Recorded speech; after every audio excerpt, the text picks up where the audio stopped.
Yeah, come on up.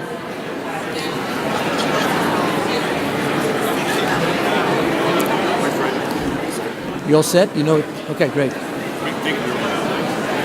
What? Great. Nice to be here. So, after you speak, Michael, you're going to go down. Okay, and Earl, after you introduce Michael, you're going to stay because you're introducing the panel. And you're going to mention that this is sponsored by Walmart. Okay, great. Hi. Hey, how you doing? All right, how are you? Good. So in the handoff from Earl, or from what you all are doing with Blue, to us, are you going to do an introduction to me, or am I just going to get up there? Or Earl is going to do an introduction of you. Uh-huh. Okay, so while when trying to think about so Earl will invite us all up. Yes, Earl will invite you all up. And then introduce. Just introduce you me, and the panel. Then, right. Mike is mine. Okay. And Is that all right? hot mic. Marty, So is when does the panel come up? right. When does the panel come up? It's about 9:15.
The National Fund works with communities around the country. We call them partner communities.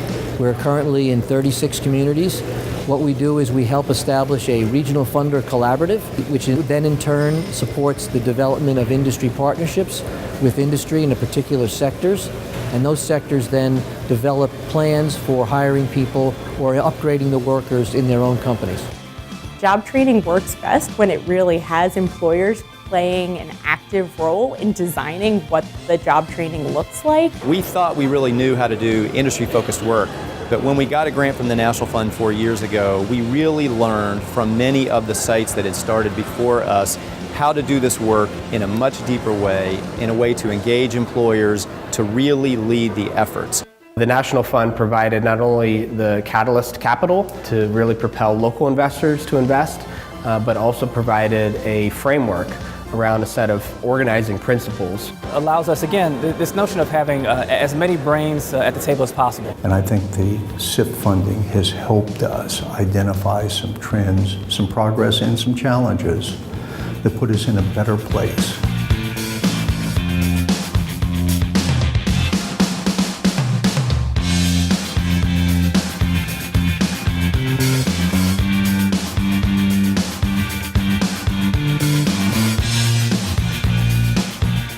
The idea is that we would take national philanthropic dollars and invest it in a regional effort on workforce development. They would match our funding and invest it in projects that have to do with organizing employers in various sectors, manufacturing, healthcare, transportation, etc. The Social Innovation Fund has been an extreme benefit to Partners for a Competitive Workforce, along with the Manufacturing Industry Partnership, because it gave us the opportunity to serve a lot more individuals and individuals who have significant barriers to employment. We would not have sent our people through that class. It was because of that funding that we were able to do that. The Social Innovation Fund has provided us with the opportunity to try new things. That resulted in entry-level training investments where we really helped frontline workers advance and ultimately found that there was a tremendous return on investment to the employers themselves. The ROI is fantastic because you have loyal employees that aren't just looking for the next job down the street that might pay another 50 cents more an hour. What it's really done for us is allowed us to create a co-op and an internship program that initially started out funded with funding from Joint and the National Fund, which now is totally employer supported. But really that is a huge success of thinking about how to move a conversation with employers from one of being partially funded by philanthropy to one where they now understand the importance of this work and wholly supporting it themselves. So what's that meant for us in Louisville? We now have a manufacturing career center that was organized and thought through by a group of almost 60 employers who are manufacturing companies in my region who really needed people and didn't know how to find them. I think probably the biggest breakthrough we have accomplished to date is providing training at the employer work site. And we're really focused on in-school programming, hard to serve out-of-school youth. The Social Innovation Fund has provided resources to our organization, which has allowed us to have a greater impact. There's a lot of energy around workforce, and we've got some of the high-level leaders in the region involved and engaged, along with employers, in a way that I haven't seen since I've been in this work.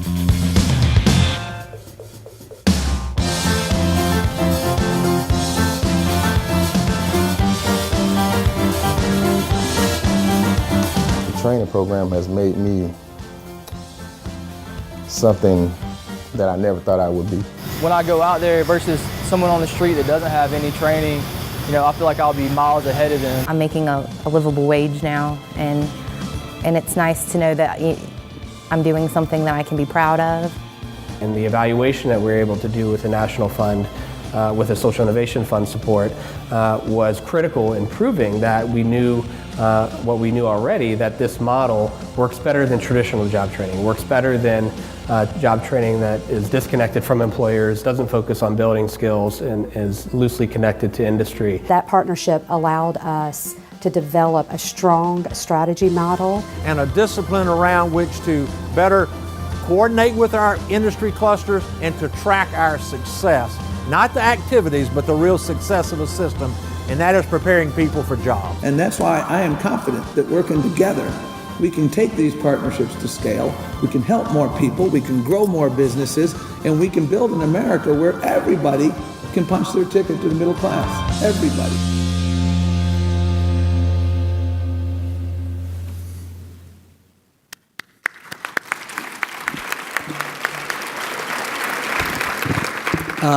We are very grateful to the Social Innovation Fund for those resources and thankful to our partner in that effort, that 5-6-year effort, Jobs for the Future, who was actually the recipient of the funds and helped the National Fund execute this very important program. Unfortunately, the Social Innovation Fund was eliminated in the last budget decision, so that doesn't exist anymore. Hopefully, we'll get it back involved. But it was a great help to the National Fund, and we deeply appreciate it. How's everybody doing this morning? We okay? We're doing all right? All right? Good. That Barnes Foundation is a pretty interesting place, is it not? That was pretty... So none of this kind of convening can happen without teamwork. And we had a planning committee, and we thank all the members of the planning committee that helped us with the planning of this event. But we were assisted, then I was assisted with a great staff, and I just want to acknowledge them this morning and introduce them just very briefly. And hopefully they're here, and with that spotlight I can't see whether they're here, but let me just go through them quickly. Anna Hajay is our new director of our Retail Industry Partnership, our newest employee. She jumped in. She's only been on the payroll for about a month. Anna, are you here? There she is in the back with her hand up. Yesterday you heard about Alicia Wilson, the general and corporal and lieutenant in charge of all this. Alicia, where are you? Thank you so much. Jake Clark is in the back there. He's our communications director. A lot of communications around this. Kelly Aiken, our just tremendous director of the Career Stat Initiative. Kelly, I hope you're in the room here. There she is. Megan Trailer, who's our communications and development assistant. Where is Megan? I hope Megan's somewhere around here in the back. Megan, thank you very much for all your help.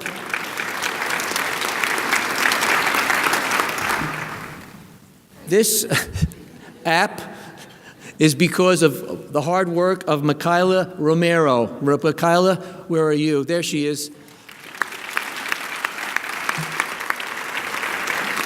And Rebecca Kruger, who's with the assistant to the Career Stat. Rebecca, where is she? There she is in the back. And finally, I get to introduce this morning someone who has been incredibly crucial to the development and success of the National Fund, someone who is really a person who has all the good attributes that I do not have, which makes us great partners. He knows how to evaluate things. I don't particularly interested in evaluation, but he's really good at that. He was tremendously helpful with the financial side of things. I am interested in that part, and he's been a tremendous help. But he's also just been a great compliment on this journey, and who is here this morning. I just want to give a great round of applause. He will be introducing some folks this morning. Navjeet Singh, Senior Vice President and Chief Learning Officer.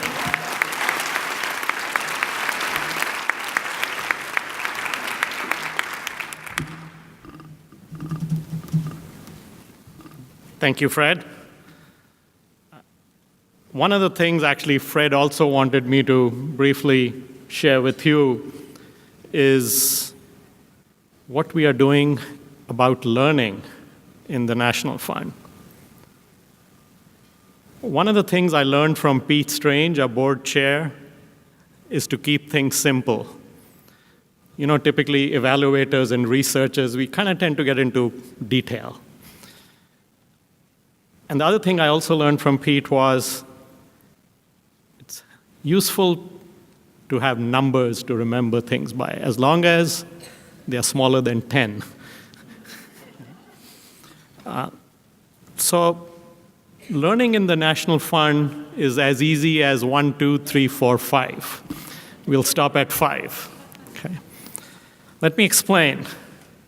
1, let's wait for that one. 2, there are really 2 critical roles in the National Fund. One of those is the collaborative or site director, who supports the regional collaborative. And the second is the director or staff person who supports the industry partnerships. These are the most critical roles they are the folks who make things happen in the field. There are three key challenges. First one is that workforce development does not have an agreed upon body of knowledge, and it's not a profession yet. No one grows up wanting to be someone who works in workforce development. We sort of fall into it, by accident. 2, collaboration. The best practices indicate everybody talks about collaboration. There are funder collaboratives, industry partnerships, again involving collaboration and partnership. But as people in industry know, working in teams and managing teams is difficult, if not impossible. Especially teams of people with more money, like your funders, or often with more authority and more jobs, like the businesses you work with. Right? And the third part is we are exploring new frontiers. We are not just working on skill development and building talent pipelines, we are also developing approaches to good jobs and addressing issues of inclusion and equity. Not even to talk about apprenticeships and everything else that we are trying to do. So 4. What's 4? There are 4 contexts or networks that we work in. The first of these is the industry partnership, where you have your businesses or employers as stakeholders, community-based organizations, and colleges. The second is the regional collaborative, working across multiple industries and across multiple, often state lines, county lines. And then, of course, we have the national network of 33 collaboratives and 77 partnerships. Slightly higher than 10, but it's easy numbers to remember, again, I hope. And 4th, the most important is the organizational context. We really have to build a culture of learning in our organizations and in these networks. I think the other one of the key issues here is that a lot of the learning is in people, such as the people in this room. It is in their experience, it is in their heads. And the question is, how do we capture that? So there are 5 solutions for that. Classroom is the first. There are a few limited attempts at this solution in our network. We kind of have leveraged the Sector Skills Academy, and Kelly and the Career Stat team are working on an employer academy to support healthcare organizations. Coaching and technical assistance has been, from the very beginning of the National Fund, a key support for the collaboratives and partnerships. Convening has been a big part from the very beginning. It was a convening, a peer learning convening of the network that was sort of the precursor or the origin of this meeting. And another major one is the site director meeting that we have. There are collections of reports and articles. I wish there was a simple playbook. There isn't, but there's a collection of reports and articles. We have a few. The Sustainability Guide is a good one. The Career Stat Guide is another example. And finally, more important perhaps, the communities of practice. Ideally, these are curated communities of practice or affinity groups that we continue to work on. In many ways, Career Stat is one. We have one on good jobs and job quality. We have one on youth and young adults. And this is an area that sort of we need to continue to grow. And we need to be more effective at how we do that. And so what's the one? I'm still looking for that unifying principle. But it is perhaps networked learning. Because we are, after all, we learn in the network and we learn from the network. So that's my story, and I'm sticking to it. It's learning 1, 2, 3, 4, 5. That's sort of how we do learning in the National Fund. And next, I want to take the opportunity to briefly just introduce to you Earl Buford, President of Employ Milwaukee, the local workforce board in Milwaukee, and a member of the board of directors of the National Fund. Earl was previously the president of Wisconsin Regional Training Partnership and is a national leader in workforce development and apprenticeship.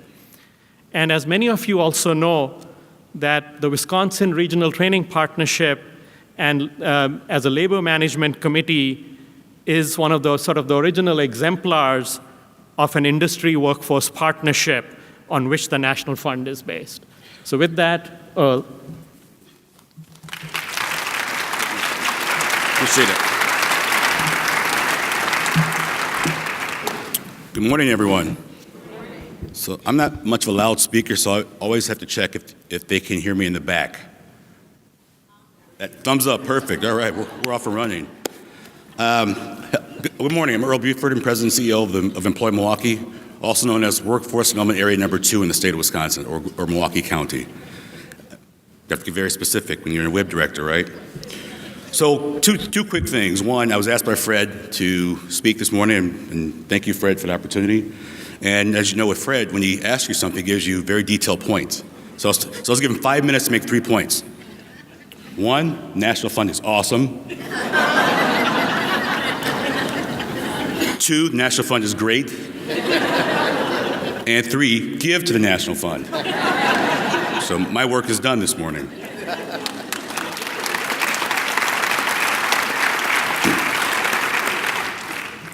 Personally and professionally, I'm really proud to be a National Fund board member. It's almost a year now. It was about 2007 that my good friend and mentor, Eric Parker, passed away. Many in the room knew Eric, worked with Eric. Some of you did not, may have heard about him.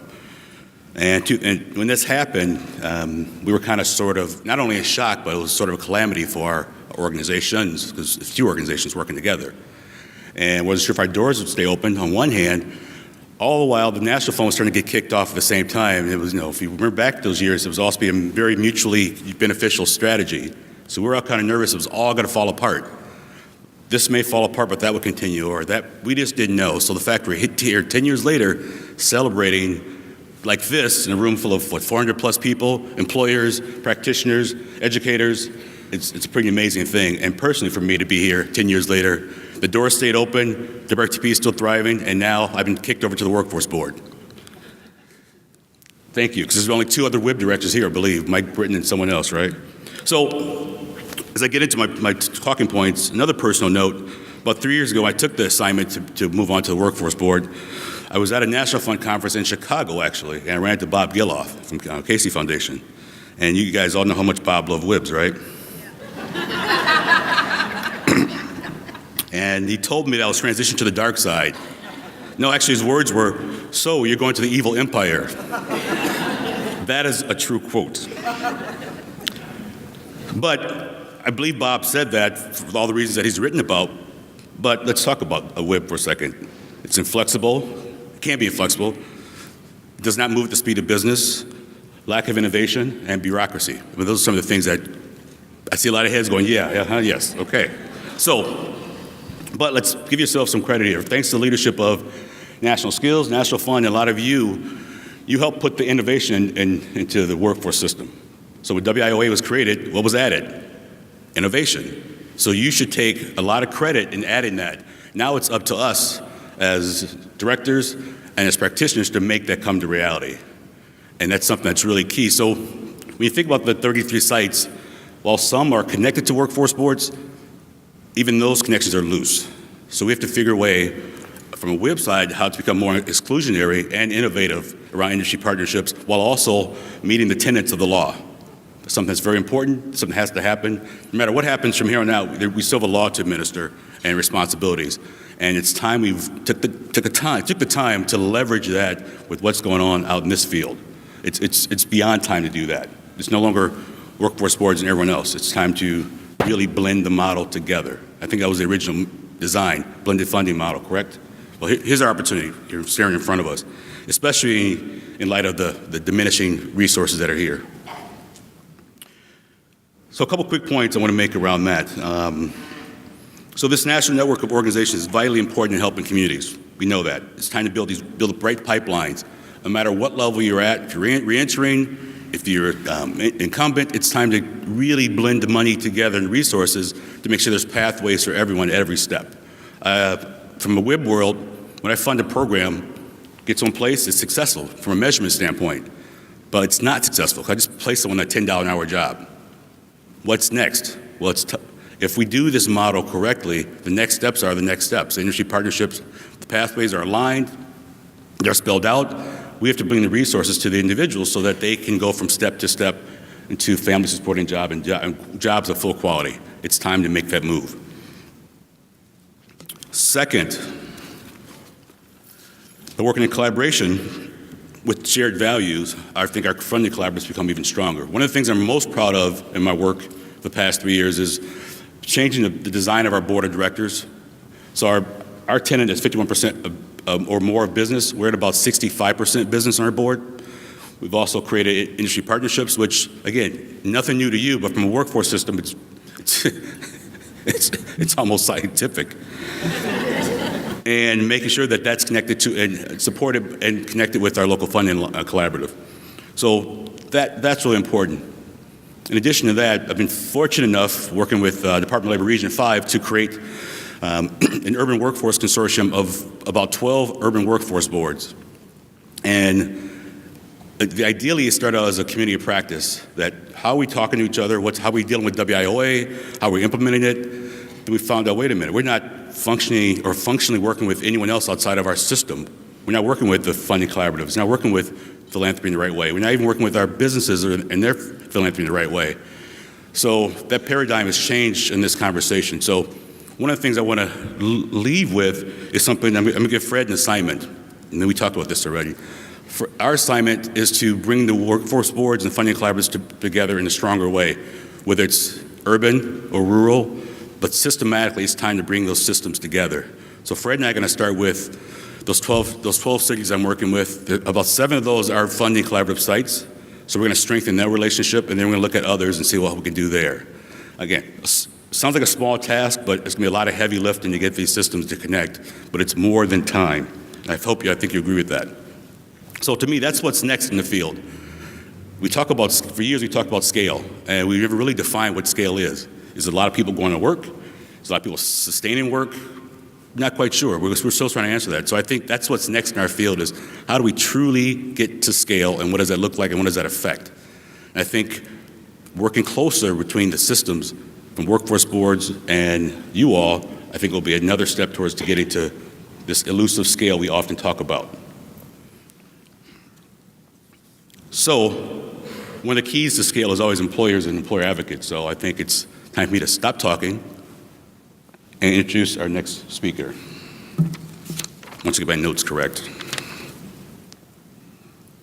Mike Tomasi. Mike is the CEO of AccuRounds, which is a Massachusetts contracted manufacturer that makes machines and assembles precision components. He's also the chair of the executive committee of Business Leaders United, also known as Blue. With that, I give you Mike Tomasi.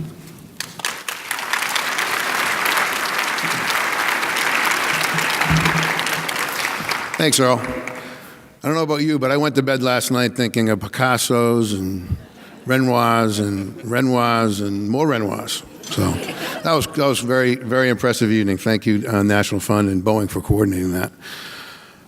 As Earl mentioned, I'm a second-generation family business owner of AccuRounds. We employ 78 people, mostly CNC machinists, engineers, technicians, talents and skills that are very, very scarce these days, similar to many of the industries you work in. A little bit about Blue. Blue is a joint project between the National Fund and the National Skills Coalition. Primarily small and medium, we welcome large enterprises as well, operating in manufacturing, construction, healthcare, IT primarily, but all industries starving for talent. We work with local partners to train and hire community residents for skilled jobs, and want our country's policymakers to follow suit and invest aggressively and effectively in the skills of America's worker. Blue provides a common platform to allow us as business leaders to jointly communicate with national policymakers, the press, and the American public about what's already working on the ground and can serve as a model for our more comprehensive national skills policy. We're very pleased to be a co-sponsor of this leadership convening. By addressing the skills issue head-on at this event, you, the leaders in this room, are driving change in the national workforce development agenda, the same activity that Blue members engage in. I have an article in my office that I bring to meetings on occasion. I think Nancy may have seen this recently from ComCorp. It's an article from 1975. It was an article on my father, the first company he started, Boston Centerless, and the title is Give Me a Few Good Men. So the skills gap has been an issue, and there's been a lot around that the past several years, but for some of us it goes back over 40 years. I started efforts down this road now about 32, 33 years ago. I had my first visit to the Hill with my dad. I was supposed to visit our congressman at the time, Ed Markey, our now senator. Went to his office. He wasn't there. Walked out of his office. He was on a park bench with his coat over his shoulder, yakking it up with somebody. It was an eye-opening moment for me because as a young, naive kid, I thought they were there to serve us, and he wasn't there that day. And it was a bit frustrating, but that was a challenge. And I'm happy to say 30-plus years later, we now have relationships with all of our legislators, both local and national. I spoke at Bunker Hill Community College in 2010. Met Jessie Hogg-Leslie from the National Skills Coalition. She invited me to a fly-in later that year, and Blue started a year later in 2011. I'm often asked why, as a business leader and other business owners that share the same concerns, why do we get involved in workforce development, Blue, conferences like this? I think, first of all, you have to have it in your heart. You care about your team and your company's future. I think there's a sentiment of giving back to your industry. The older you get, the more you want to do that.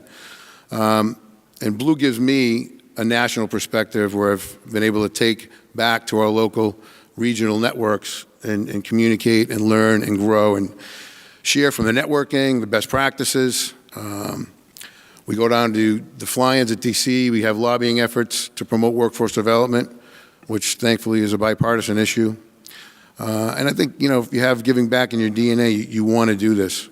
And I do a lot of it. I often get asked when I have time to run my company. And as an owner, it's a 24/7 world, so I do work nights and weekends, but I'm passionate about it. And that's what brought me to Blue. The theme of this conference, Building Prosperity Together, we need to do all we can to attract, attain, and retain skilled workers for the health and well-being of our company. Really, the bottom line, it's about survival. If we're not out doing the work on the ground, the grassroots efforts that all of you do, we're not going to have people to employ in the future. We're not going to have team members. Every skilled worker we can recruit or further train and elevate not only makes our company better, your companies better, but it makes their families better and our communities better. At AccuRounds, we have always strive to be an employer of choice, as difficult as it is to find talent, and there isn't talent walking the streets, so you've got to kind of promote your industry and hopefully attract people to your industry. We've focused on becoming an employer of choice. We have a fitness center on site. We have an organic garden on site, and that promotes teamwork and collaboration. And we were fortunate because when we tour kids through our shop, and we do that all year long, not only on manufacturing day, several of them, they're in high school or Voc Tech programs, want to come work for us. And we recently started this past Monday, a female student from a local regional Voc Tech program. So skilling workers in your industry, whatever industry that is, in your region, in your company, is really about shared prosperity with the vested interest for all. The talent pipeline has been left dry, and we're paying the price for that now. It's been left dry for 20, 30 years. The lack of promotion of the good jobs and opportunities that exist in our industry. Just 2 weeks ago, we had 150 fourth graders to our facility. We've never gone that low in the educational system, but I got to tell you, it was one of the most exciting, invigorating events that we've ever held, tour events that we've ever held. These fourth graders were firing off questions left and right. They said, some of them said it was better than going to the aquarium, which was pretty cool. Some kids thought that the best thing in the shop was a sink because you press the bar on the button and the water comes out. But most of them have never been in an advanced manufacturing environment, right? And so they took away, and each one of them sent us, we got a stack of letters. Matter of fact, if you follow us on Twitter, we did a post earlier this week, and many of them said, I want to be an engineer. I want to come work for your company. Or thanks for showing me the skills and the teamwork. So they took something away from that. It's very important that we promote that. Some of the things that it's done for me personally, Blue, obviously going to events like this, going to Blue Fly-ins, I'm networking with thought leaders from across the country. And it's given me a tremendous education, not only in manufacturing, but in other industries. We become a go-to resource, as I mentioned, for our educators. I have a very good relationship with Congressman Kennedy, a U.S. rep, who's, I think, is an up-and-coming person that really understands the middle skills issue in this country and a big promoter of that. We've had him visit our company several times. We've had our state legislatures, our cabinet members at our state level, our reps and senators. So we have that pipeline, which I think is very important if you're trying to affect policy and make people aware of the challenges that we all face. I attended a roundtable at the White House a few years ago. Very intimate roundtable, 30 people, the president, the vice president, 23 CEOs, a few economic advisors and cabinet members, and it was a real interesting experience. It was around getting the long-term unemployed back to work. And I said directly to President Obama, I'm a 70-person company at that time. We have 5 job openings I can't fill, yet we have a long-term unemployment issue. Well, let's marry the two together, get these people back to work with the proper training and funds, and fill these jobs. Most recently, we were featured on NBC Nightly News, and if it wasn't for the connection with Blue, they would never have come down. But we were featured as a follow-up to the jobs report, highlighting the skills gap, that there still is a skills issue. I've grown personally, and I've grown professionally. Our company has grown. Our company is a known entity now, where 10 years ago, nobody knew who Accurons was. We're kind of the go-to person in the state for manufacturing. So I ask all of you in the room to consider working more closely with Blue moving forward to ensure that national workforce policy supports and elevates the innovative skilling work being done at this leadership convening. So to close, I'd like to highlight the Blue breakout session following this morning's plenary. It's going to be held in the Commonwealth A room. You're all invited, particularly my employer peers, and to join us for that session. And finally, just a big thank you. I'm preaching to the choir to some extent, because the people that took the time and effort to come here are engaged already and doing good work. All I ask for you is to continue. Thank you for the work you're doing. Continue that. Take what you learn in this conference. Go back to your communities. Share that knowledge. Recruit more people. Promote what we're doing. And keep this workforce development train going. Thank you very much.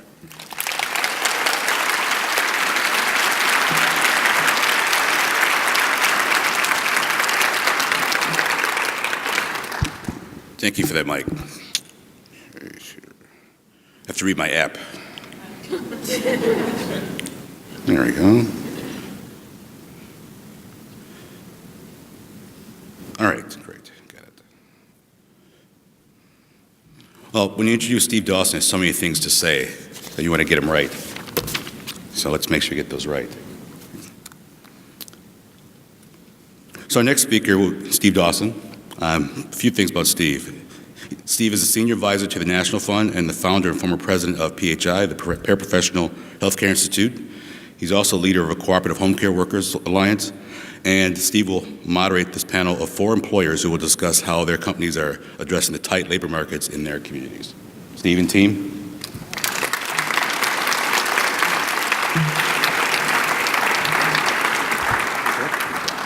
Have fun with that.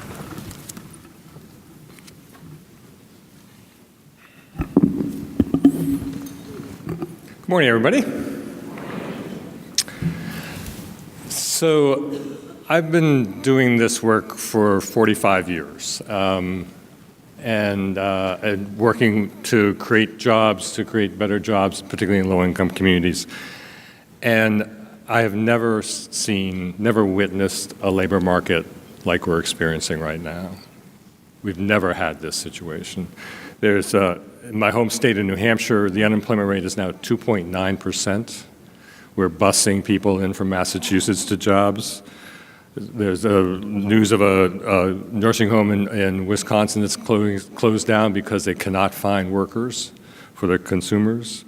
I was talking to an employer distributor in Queens last week, and he's talking about how difficult it's been to find employees in Queens. And I asked him, what are you doing differently? In response, he said, well, we're now tolerating behavior of our workers that we never would have tolerated before because we're just so afraid of losing them, which is not the answer I was looking for particularly. And in Maine, the governor just commuted the sentences of 17 prisoners to put them back explicitly to put them back into the workforce. So I would not say these are particularly strategic responses, right? I mean, there really are acts of desperation, and I think I really just want to, in these last few years left to me, I want to really underscore the urgency of our situation. That I don't think it's just an opportunity. I think it's a real imperative to respond to what is now what I've never seen before, which is an alignment of the interest between the workforce system and employers.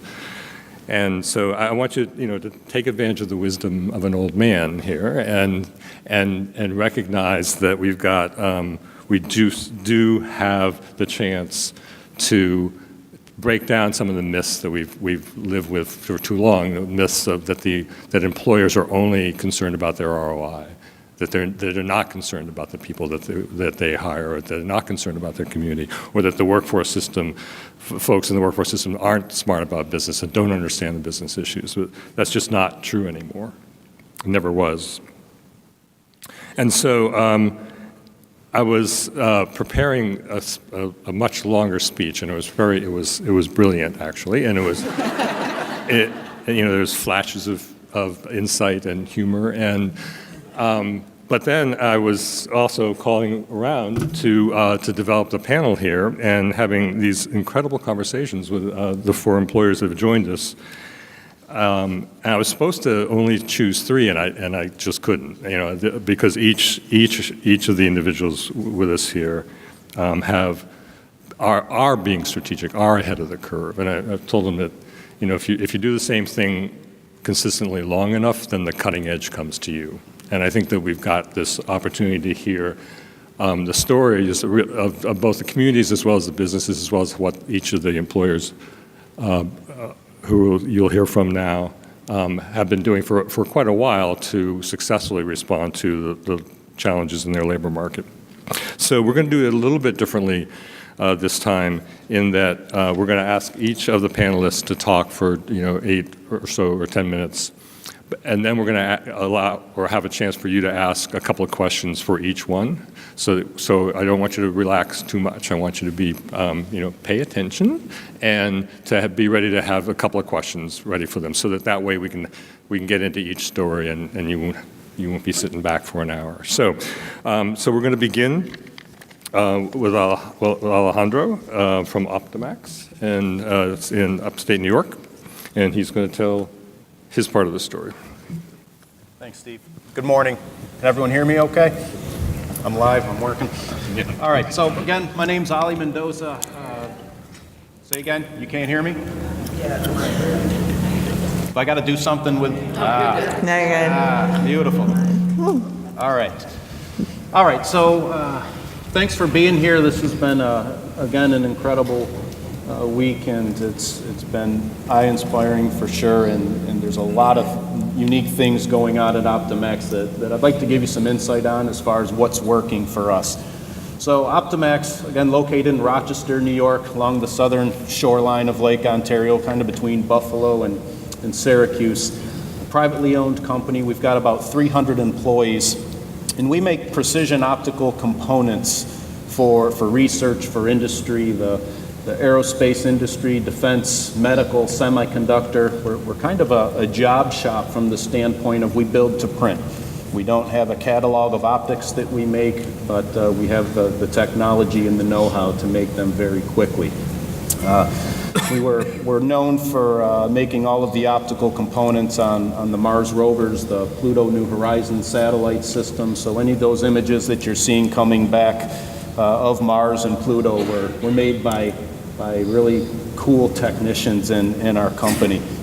And our customer success has just continued to fuel our growth, which, of course, with our growth, we've needed to add and build our workforce, and we have really been challenged by that over the years. I've been with Optimax for almost 11 years now, and we've had to take some unique approaches because the Rochester area is still suffering from just massive trauma from the downsizing of Kodak, of Xerox, of Bausch & Lomb, which was such a major employer in the area.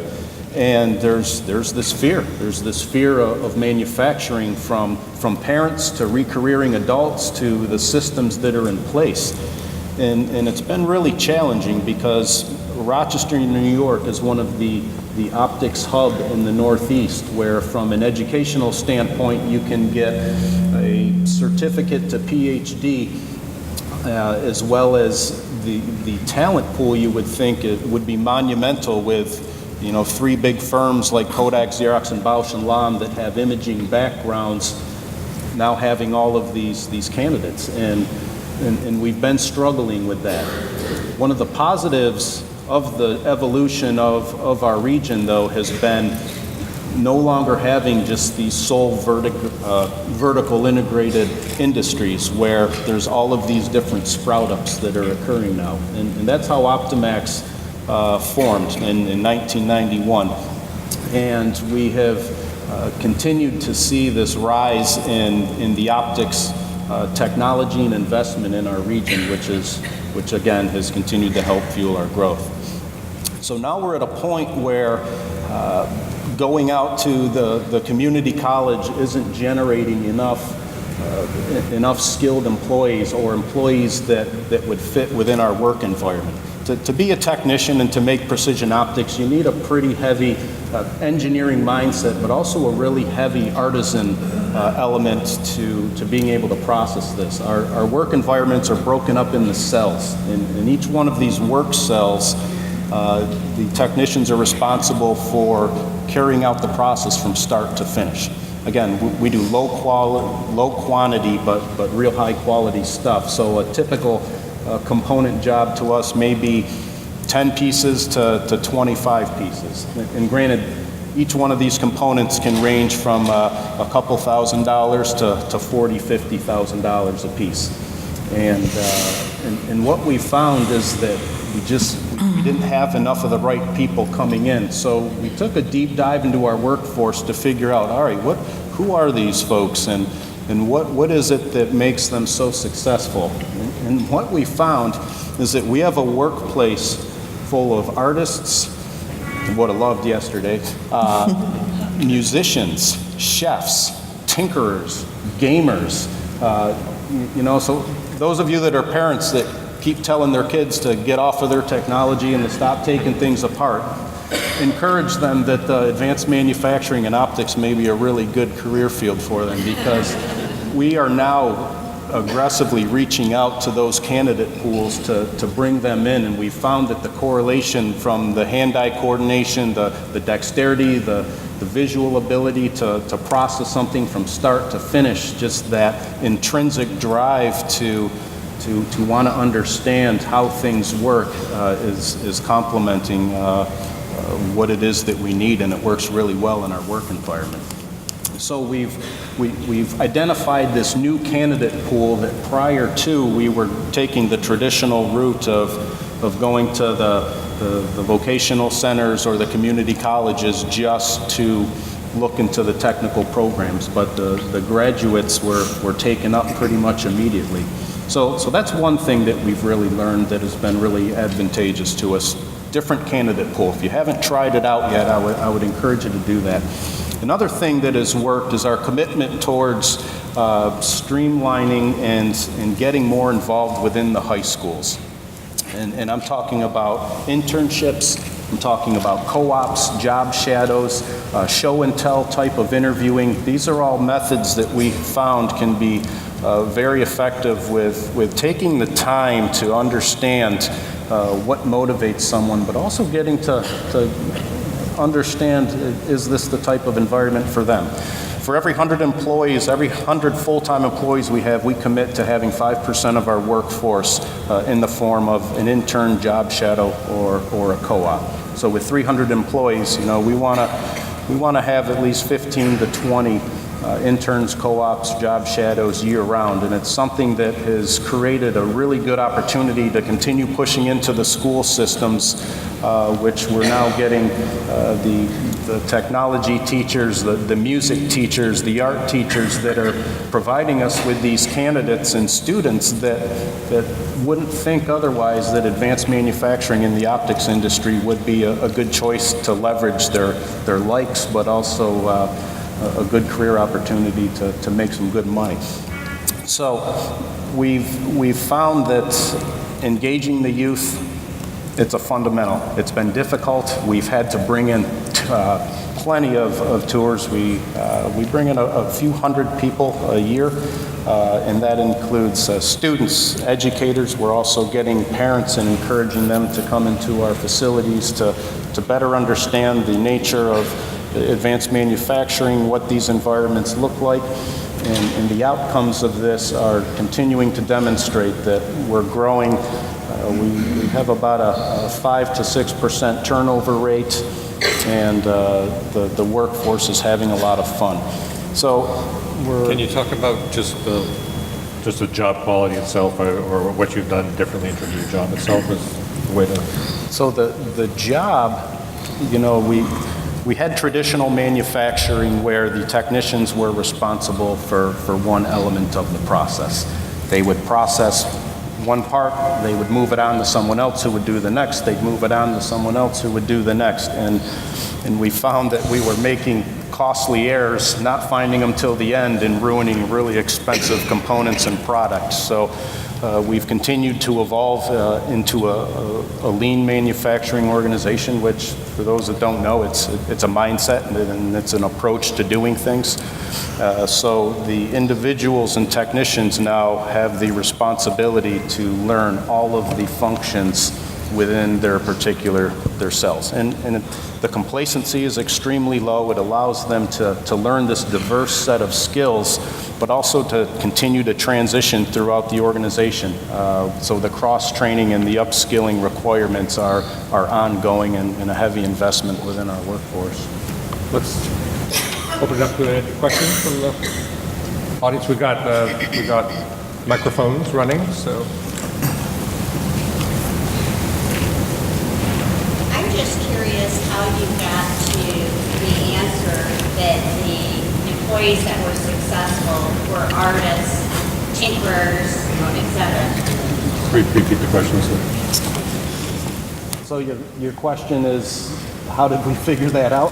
Yeah. That artists, musicians, chefs would actually work? Well, we took a chance. You know, we looked at the hobbies of our current workforce, and we also used a pretty aggressive referral program to give the employees the opportunity to say, hey, we know what's best, what works in this environment, and let's give these guys a shot. And we did, and it worked, and it cascaded throughout the entire company. And now the amount of referrals that we receive within our workplace is hundreds and hundreds. And we have no referral-based incentives as well for that. Other questions before we move on? How do you find and engage your high schoolers? Do you go to the high school? Repeat it. I was asking, how do you engage and find your high schoolers? Do you go to the schools, or do you have a day that you promote and advertise to say, come one, come all, and come learn about some of the programs that we have here? Yeah, that's a great question. So a lot of the school districts in our region have school-to-work coordinators, and that was our initial point of contact to get into the school. But we started bringing in our technicians who were high school graduates. They were continuing their education, and we would bring them into the classroom. And what we found is that the teachers were all about supporting us as far as giving the opportunity to at least explain the different pathways that we have, from the first New York State registered precision optics apprenticeship program to other career pathways that they could have. So the school-to-work coordinators was our initial target that we utilized, and then that just opened the doorways within each of the districts that we work with. One last question. Wait for the mic if you would. Right behind. The makers movement, has that been a source for you? The makers movement, could you give me a little more insight on that? And maybe you don't have them in your area. 3D printing shops, people getting together to make things more or less on an amateur basis, but fans of advanced manufacturing and manufacturing technology. Gotcha. Thank you. 3D technology, we've got an Explorers program that we've just initiated at our company as well, and there's a lot of collaboratives locally that we are involved with that continues to spread the word, but the makers movement is not a term that I'm too familiar with, so thanks. Great. So Cheryl. Yes. Cheryl Childers from Cox Machine and Wichita. Tell us your story. Hi, everyone. Can you hear me okay? There we go. Okay, perfect. So Cox Machine is a small part lean manufacturing facility in Wichita where we make parts for the aerospace industry. Right now, we only do aerospace. So being in the Wichita, which is known as the air capital of the world, is kind of the perfect place for us. When I was thinking about this panel and what to talk about, I kept going back to not only our employee base, but also those in the surrounding communities, because Wichita is a metropolitan area surrounded by farming communities.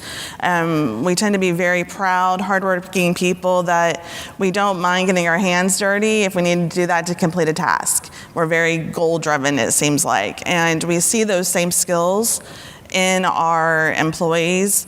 And part of what I keep hearing through different meetings that I go to, not necessarily here, but other places, is that, millennials, they don't want to get their hands dirty. Millennials don't want to work hard, those kinds of things. And I wanted to make sure as we were talking about this to address that I'm finding that that perception of millennials isn't necessarily true, at least for us. What we're finding is that they want that appreciation and they want to feel like they're accomplishing something. And so we have been really looking at that with our workforce. We have employees from the age of 18 to 73. We currently have 250 employees. We are in expansion right now, so theoretically, by the end of this year, we will have 4 facilities. We've already added 35 heads this year. We'll probably be adding at least another 35 to 55 heads within the next 6 to 9 months. So growth is extremely important to us, but one of the big struggles we have is the fact that it's a very competitive market. We're not seeing the candidate pool that we used to see, and we're not seeing that people are getting the same education as they used to. Years back, it used to be that we had manufacturing classes in high schools. They used to have CNC machines. We used to have all those things happening. So high schoolers got a taste of that, and then they would get that itch and want to do those kinds of things. We are adding more robotics and growing our technology side, but we still have to rely on some of those older CNC type machines. And we have a machine in our building that is World War II era, and we can't rely on that 70-plus-year-old employee that's currently running that machine to still be running that machine 20, 30 years from now. That's just not going to happen. That's the kind of the things that we had to look at. And as I said, we are extremely competitive. It used to be kind of a joke that we supply the big dogs in town. We call them OEMs, but it's the Spirits, the Boeings, those aerospace companies that most of you are used to hearing. So the joke was that we supplied them with not only parts, but with employees. So we would get them trained up and educated, and then they would go on to those places. We can't be a financially responsible company and pay somebody to be cleaning the floors at $18 an hour. And that's just the way that our company is set up. We just can't do it from a financial perspective, whereas some of those other larger facilities can do those kinds of things. Our organization, the last 2 years, has seen a lot of changes at the managerial level. We 4 years ago had a little over a 60% turnover rate. And that's not including temps. We used everybody through a temp service and then would move them over to a direct to hire. We also had a lot of changes from middle to upper management, myself being one of those employees that kind of came on. And so it gave us an opportunity to really push those conversations of what's wrong. If we're having a 60% turnover rate, not including temps, there has to be something happening. Going back and looking at exit interviews, looking at employee surveys of why are they leaving us? Is it truly because of that dollar per hour, or is it something else? And we had to realize that we were creating some of those roadblocks as managers. It was initially a very kind of top-down leadership approach, and we have within the last couple of years reversed that triangle, so to speak, and we're trying and concentrating on giving employees the right voice. We've almost created a chessboard, if you would imagine that, in our business unit leader's office of every single employee, every single position that we have, and moving people around to get them into the right positions. So then that way we can make sure that we're driving production appropriately, but we're getting the right kind of personalities in the right roles, we're getting the right kind of leadership in the right positions. And yes, that's created some tough conversations with some people, and it's really forced that, again, that internal perspective of, are we just doing the status quo? And the status quo isn't going to be what gets us to that next level that we want to get to from a strategic standpoint. So, I'm proud to say that our turnover rate is right around 28% right now. So we've had a significant decrease on that. And we've really concentrated on changing our hiring and training perspectives. We, like I initially said, we don't see those people coming in the door that have 10, 15 years of experience. So we have to promote from within, get those individuals that are high school students and show them tours where you work with our local Workforce Alliance on a young adult program of bringing them in, putting them in roles where they can see some different aspects, kind of like an internship in some ways, and educating them on the fact that manufacturing can be difficult work, but it can also be very rewarding work. And just concentrating on the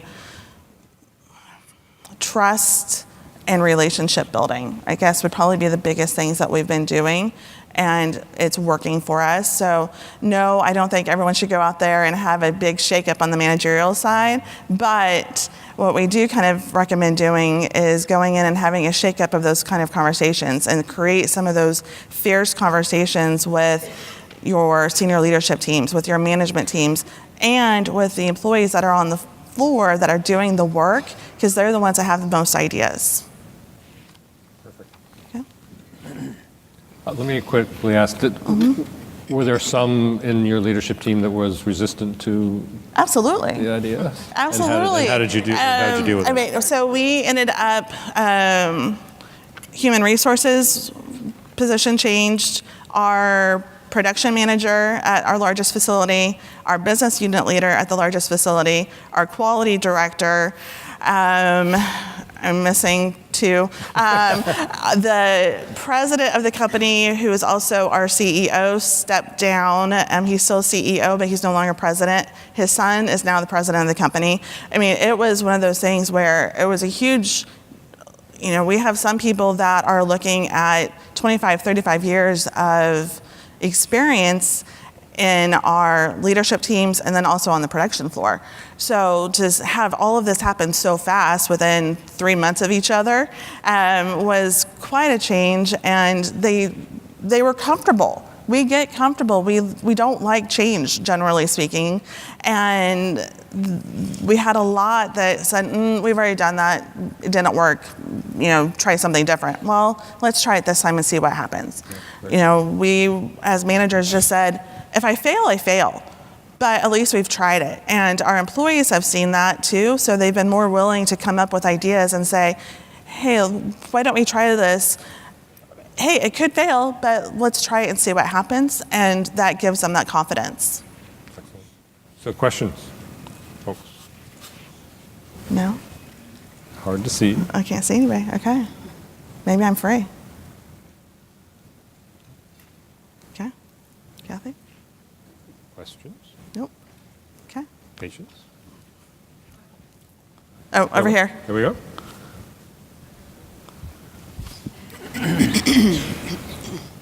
Talked about building trust and relationship building. Concretely, what does that look like? What did you do? Building trust and relationship building, kind of someone else in I believe it's one of these meetings, but it could have been in a breakout session, talked about KPIs and those types of things.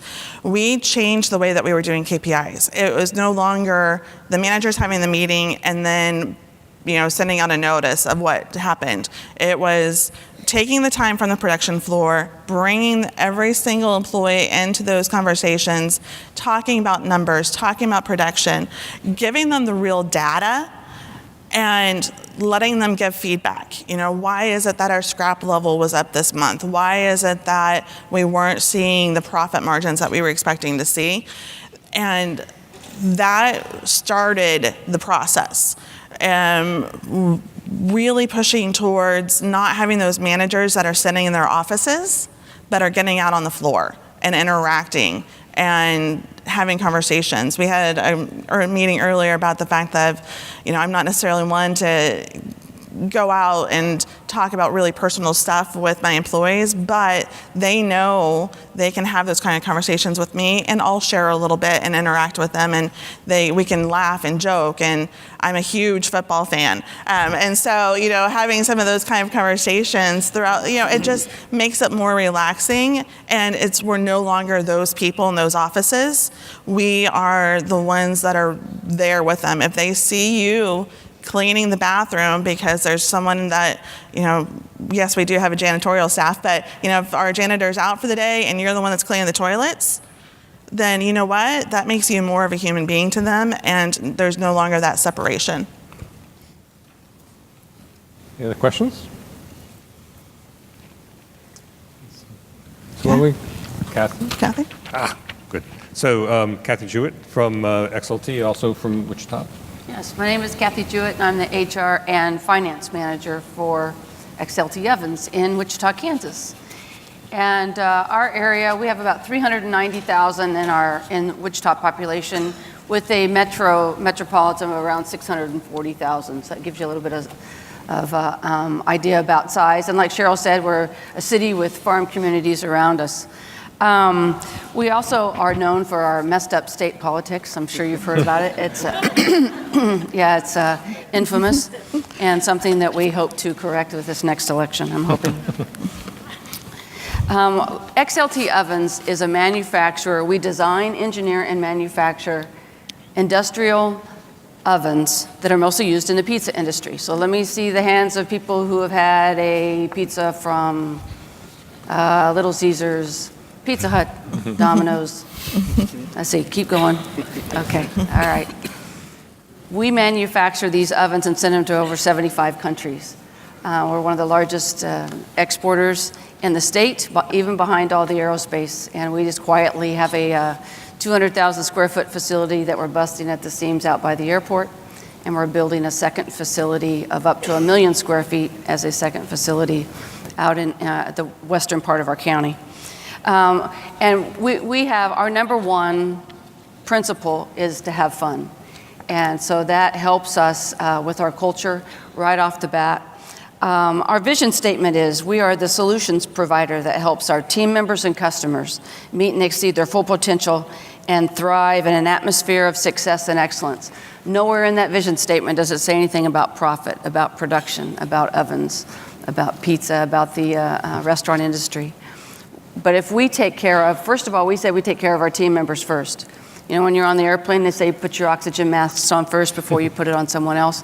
We did that when we did our why do we exist and got our mission statement together. We take care of each other, we take care of the customer, and everything else takes care of itself. In addition to my duties as at XLT, I am the chair of our local workforce development board at the Workforce Alliance in South Central Kansas. And unlike Earl said before, we are very flexible. We move at the speed of business, and I would not have spent all these years in dedication to workforce development if I didn't believe that we were doing something that was very, very profitable and valuable, and a good value proposition for employers in our area. One of the things that we were talking about having high school kids in. We bring high school kids in a lot into our area, into our facility, because we have robotics that nobody else in North America and in the world has. We put in an additional $22 million in robotics into our facility in the last 24 months and have more on the way. So the kids come in and want to look at all this robotics area and are so excited about it. And so we tell them, you can do this. You can have a cool job and work with cool robotics, and please study in math and study hard. So we try to make math come to life. And because of the robotics that we have in our facility, we're able to bring up the level of the employees that we need, our team members. We want smart people to operate very expensive robotics. So what we're trying to do is take out all of the manual tasks, let a robot do that, and bring smart people in to make us even smarter. So XLT is not your standard company. One of the things is that we have an owner and a president who wants every single team member to be out of debt. And he helps us do that, and I'll explain that. But can you imagine if all of your employees were out of debt and weren't worried about their finances, how much more powerful and effective they would be at work? And that's truly something that he is doing, and he lives it, and he breathes it, and he shows it. He shares 25% of the profits with all of the team members every year. And to give you a little bit of a scale of this, that 25% doubles many of our employees' pay for the year. In 2016, that included, he makes the maximum contribution to each of our 401k accounts every year and gives us the rest in cash. To just give you some scale of that, in 2016, for 2015 performance, he gave $12,133.68 for every hourly employee to their 401k account. He gave $24,267.36 for every salaried employee to their 401k account. In addition, each team member received $22,525 in cash. And that's $4.3 million. And this year it's probably going to be bigger than that. So as you can see,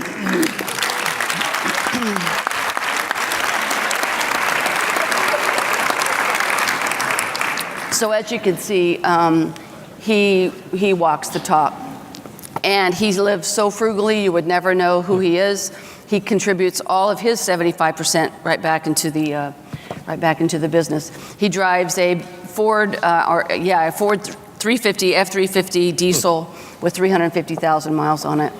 And he's single, so he's trying to look for, and he's always asking me for tips, and I told him that perhaps he should try to get a different vehicle that she could actually get into, at least for the first date. So I'm working on him, and I'm going to shop for some clothes for him.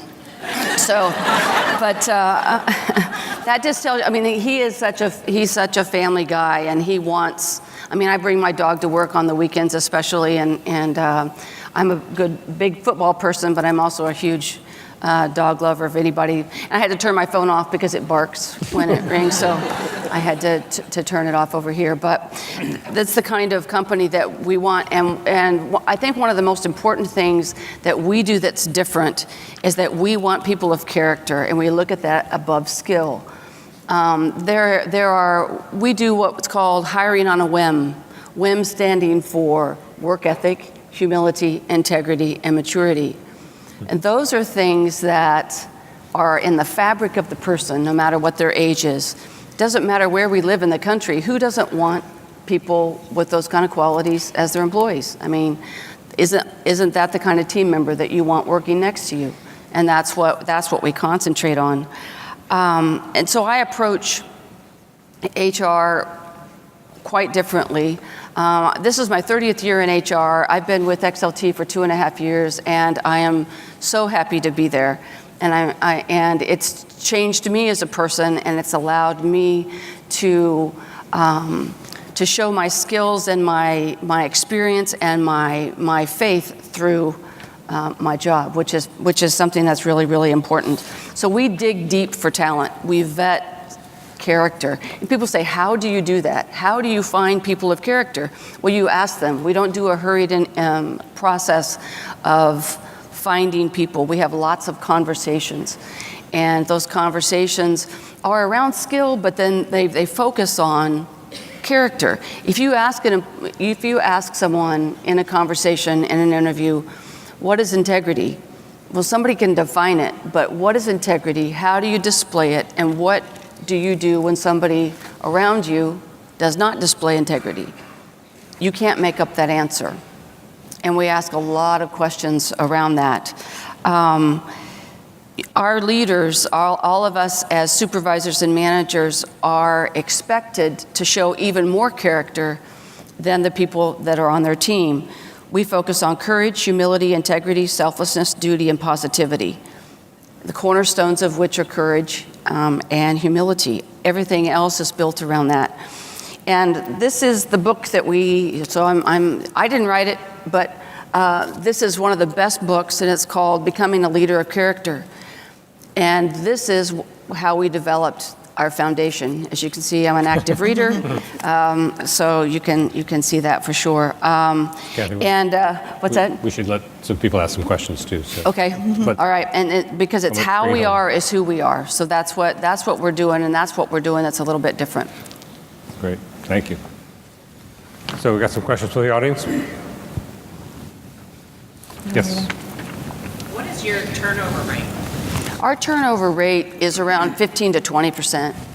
I mean, well, and I think that oftentimes too, but sometimes people don't, well, to whom much is given, much is expected. And so our standards are really high. And some people just don't want to work that hard. I just don't, and to me, and they'll say, to me, it's just not worth it. Well, that's great. I respect your choice, and I'll help you find employment elsewhere. Others? Again, it's a little hard to see. Yes? There's one over here. We got it. Go ahead. I really just wanted to know if you have any trouble attracting skilled people to your workforce. Can you repeat the question? Or yeah, she wanted to know if we have problems attracting people. Well, we attract a lot of people, but we just don't select all of them. So out of 100 candidates, out of every 100, we may pick 3 or 4. But it's worth it. It's worth the time taken. Has the labor market changed, though, for you in that regard? Is it harder to find? I mean, we have to dig deep because we want some basis of skill, but then when you put that character foundation on top of that, it gets it's a little more slim. Steve Berlyn from Mariani in Wisconsin Rapids. I had the honor of visiting with Encourage, your operation, undertaking a great deal of change and expansion. So tell us, you're batting cleanup here, so tell us the story. Sure. First of all, these 3 were great, and now you're going to end with me, so I'm sorry about that.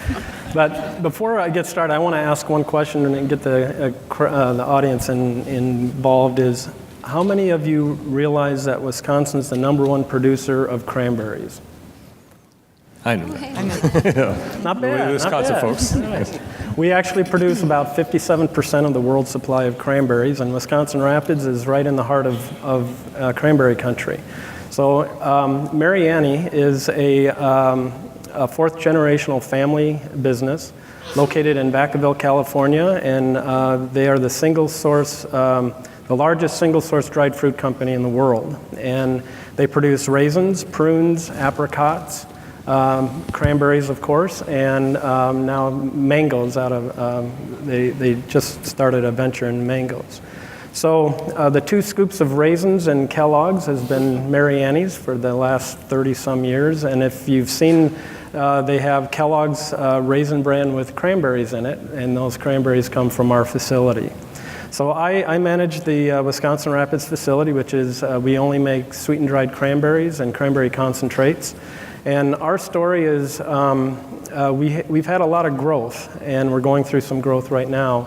Back in 2011, the Mariani company purchased our facility. At that time, we had 52 employees. And within a year, we went up to 115 employees. So there was a big change there. And then we're currently going through another expansion. And by the end of this year, we'll have another additional 35 employees. So we'll be up to 150 employees in 6 years. What that does is it changes the culture of our facility quite a bit. And this morning's meeting that we had, we talked a lot about culture, and we look at culture a lot.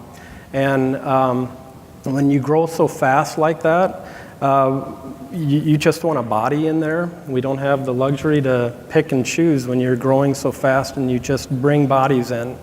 And that caused a huge culture change. It caused bad vibes throughout the whole organization. And so what we've done recently in the last 2 years, in turnover, we had a lot of turnover. Someone asked that on the last question, and our turnover before that was 26%, which actually in our area is relatively normal, right around that part. Or that number. But what we did over the last 2 years is we started focusing on training. We would bring people in the past and throw them right into the production line and say, good luck. And it caused a lot of frustrations, of course. So what we did is we invested in a training program. We have a training manager, we have a training leader, and a trainer that hits, and we run 24/7, 365 days a year. So we have to hit every one of those employees. And so over the last 2 years, now our training program is a 10-day training program. They sit through food safety. That's a huge federal requirement now, is food safety, employee safety, obviously, and then just how to operate the equipment in the different positions. And so it goes through a 10-day training program, and then we also have a 15-day and a 30-day analysis on how these employees are doing, and then a 60-day analysis. And what that's done is it's decreased our turnover rate down to about 21.5% to 22%. So we've gained 4 or 5% on that. So we're retaining employees, and we do realize we've done a lot of analysis that once the employee lasts a year, it goes up dramatically. That I think we're around 90%. Once they hit that year mark, 90% stay with us, and that's so that 1 year is a critical point for us. So our area, just to touch on our community, we're a rural area. For the last 100 years or so, it's all been paper industry. We used to have 5 paper mills within a 15-mile radius, and we house in our Wisconsin Rapids the largest paper mill in the world. It's a mile-long facility. It's quite large, but over the last 10 years, they had, I think at the time, 4,000 or 5,000 employees. Today we're sitting with, I just texted the manager this morning, they have 970 employees and only 3 mills are running. So it's changed dramatically. We're switching from a paper industry to an agricultural community. And so part of the Encourage Foundation and what we're working with is, and you said it earlier, employer of choice. And that's what we want to become, is an employer of choice. We're also looking at an employer of the region. We want a region that we're known for. And we have, again, within a 15-mile stretch, we have about, I think it's 6 or 7 major food food manufacturers. So we're competing with all of those. We have, right now, we talked about it yesterday, we have 1,000 positions open within those facilities. So we're competing with a lot of different manufacturers, and we pay reasonably, our benefits are good. But now the culture, we feel, is the next step for us, is how do we maintain those people to last 1 year to keep us going for the long term. So it's a challenge, but we're up for the challenge, and that's why we're working with Encourage. Yeah, can you speak a little bit about what you are doing with Encourage, which is the community foundation and regional collaborative member here? We are working with, as a matter of fact, we got a grant from the National Fund, and we thank the National Fund for that. And so what we've done is we have, we're working to get analysis done of what makes our organization click, and what are we missing on the side of the employees. So we had 2 rounds in the last month. We had 2 rounds of interviews. Tom Strong came in and did interviews of management to frontline and workers, and got feedback of what we're missing, what's good, what's bad, et cetera. And so we're right in the middle of all of that. What we need to do is then take that data and then start changing what we need to do. And one of the things that we're talking about, and it's hard in a manufacturing setting, is the millennials are coming around, and they like flexible schedules and a little bit of more freedom. And so how do we manage that? We're, again, a 24/7 operation, and manufacturing, it has to be done. And so how do we manage through that? That's tricky. We don't have any answers, by the way, but we are working at trying to figure out, is there a better way to run our operation schedule-wise to help bring more talented people into our organization. And you know, all of you talked about robotics. We're starting to look at robotics, not for losing jobs, but really to be competitive in the industry. We're a penny business, as we all are in manufacturing, but every penny we save can help get that next big account. And so we're looking at robotics, but then that means our workforce has to be more technically advanced, and that gets a little bit more challenging as well. And you're just about to undergo a major expansion as well. Yeah, I wish I would have brought we have drone footage of our expansion. So again, our owners, the Mariani family, is out in California. So every week we do a drone footage of our expansion, and we send it out there, and they send it worldwide to all 60 countries. And so everybody around the world knows what we're doing. But we're doubling the size of our facility. Our facility right now is 75,000 square feet, and we're putting on another 75,000 square feet, and again, adding 35 jobs. And yeah, it's exciting and very fast paced too. We should be up and going by September, and you know. Yeah, it's very impressive. Yeah. So one certain story is fascinating, is that technology clearly is not incompatible with job growth here. All 4 companies are major technology based in investment, and all are expanding. And it seems like finding the right people is the limiting factor, not the opposite. Any other questions for Steve and his work? Guys from Wisconsin have any questions? Yes, Jenny. Sure. But we need a mic. Have we got one?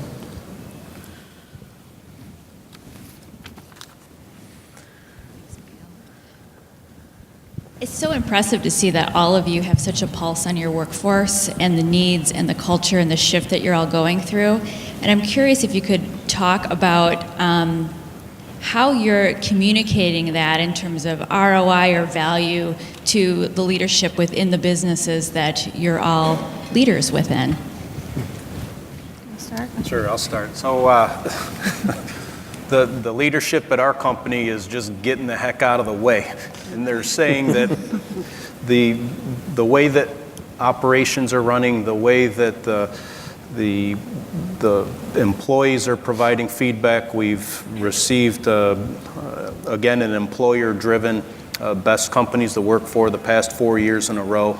They're actually getting more and more hands-off, saying that the way that the infrastructure is evolving, the way that the workforce is requesting information for training, for ideas, for improvements, for enhancing. We've got a very similar infrastructure like we heard yesterday as far as team-managed teams, where providing the resources and the tools to the team so they can get what they need to get done and then to get out of the way is the proof that the leadership needs to continue providing that level of support, and it's working out very well for us.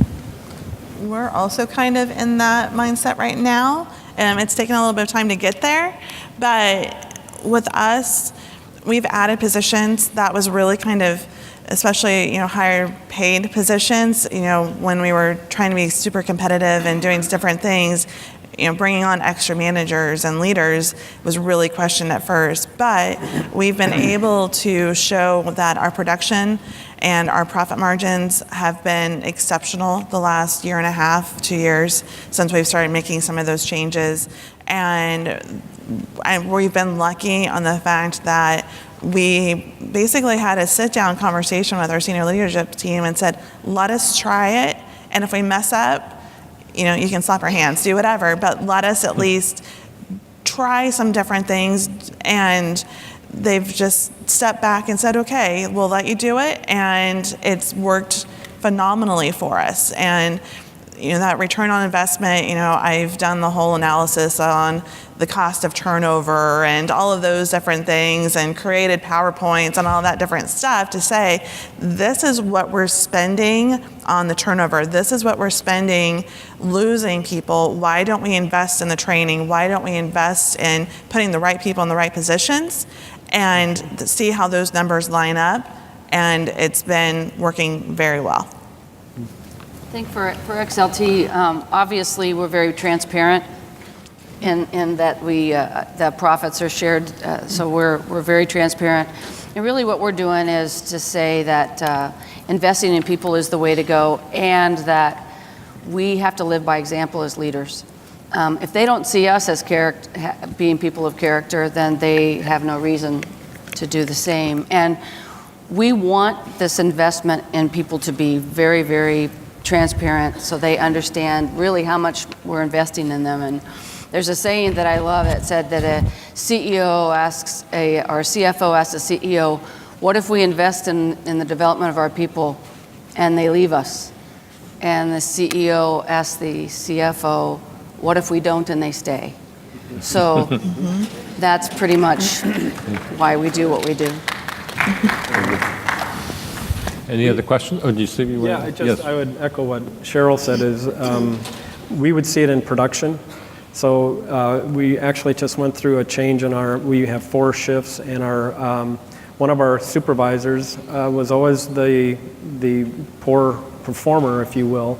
We swapped that out with the right person, and it all of a sudden brought the whole organization up. So the ROI comes back pretty quickly when you invest in the right employees. You see it in our case with production. You'll see it immediately. One more question. Marcy? So first, thank you very much. This panel has been excellent. There's been a little talk about apprenticeships lately, and I'm curious if any of you are exploring kind of non-traditional apprenticeships, or if you have traditional apprenticeships, how those kind of lay out within your businesses. I can start with that. Okay. Yeah, so this past year, Optimax received the first ever credential and registration for the occupation of precision optics manufacturing technician. So the process was smooth. Working with New York State actually was smooth. There was a dedicated resource that helped us through, and we were hesitant, but boy, did it allow us to do a lot of things as far as creating a really good well-structured, well-identified plan of attack for both collaborating with our community colleges, but also showing a career pathway that had very, very positive deliverables along the way throughout our workforce. So, when you receive your first apprenticeship, there's a probationary period, but we've been starting an apprentice every quarter. We've got 4 active apprentices now, and things are going very well. It's been a really positive experience for us as far as going through that process. Well, we are starting that conversation with the Workforce Alliance. It's been a conversation that's actually been going on for about 3 years now within our organization, and we have a very strong internal on-the-job training program already, and it was, again, kind of having those conversations with, we're doing this and we have it structured, so why aren't we doing the apprenticeships? And that's kind of been the way that we've been looking at it the last 6 to 9 months. So it's definitely something that between a partnership with our Workforce Alliance and our training team that we are going towards. So we want to develop our own internally, and then with the help of the Workforce Alliance as well, and focusing on robotics. So that's what we're going to work toward. We work with the high school. We do a high school internship once a year. It's a little tricky with their sports events and so on to work around, but we definitely do that. And then we're just starting, we're 2 weeks into it, we're just starting to develop our own internship. We feel, especially in the mechanic side and the technical side, we need more interns with that, so we're just starting. So we're going to close out. I want to close by just talking about the fact that when I first started working with the National Fund about 2 years ago on this work on job quality, there was an understandable hesitation on the part of some of the workforce development folks to want to talk to employers about these job quality issues, and it's understandable hesitance. I've been an employer for a long time. No one wants to be asked questions about, how good are your jobs, what's the quality of your jobs, but given what this labor market is like, and given the success that people who are really doing this work are having in terms of responding to the labor market, it just seems like, I don't see how we can't be having that conversation now. And so we've got this chance to be not only focusing, as the workforce field has done so well for so long, about how to really fit the workers to the company, how to train and place well, but also how to fit the company to the worker, and how we can make those workplaces really respectful, prideful, productive, and incredibly profitable. So I want to thank the panel. That was really a great conversation. We're all on time. You can stay there, Matt. You can stay. Thank you so much. This is a great panel. Really appreciate it very much. We neglected to say at the very beginning that this panel was sponsored by Walmart Giving. As you may have heard from us, Walmart provided the National Fund recently with a $2.8 million grant to organize retail industry partnerships. And we know that's going to be a very interesting and challenging assignment because the retail industry is going under dramatic change. In fact, we just received the news that Amazon has bought Whole Foods, which means that your $10 quinoa salad can now be delivered by drone.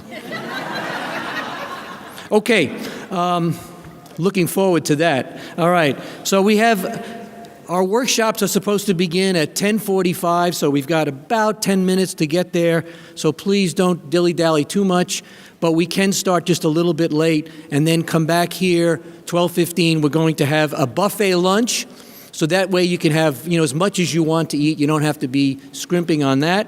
Remember, the Commonwealth rooms are on the second floor.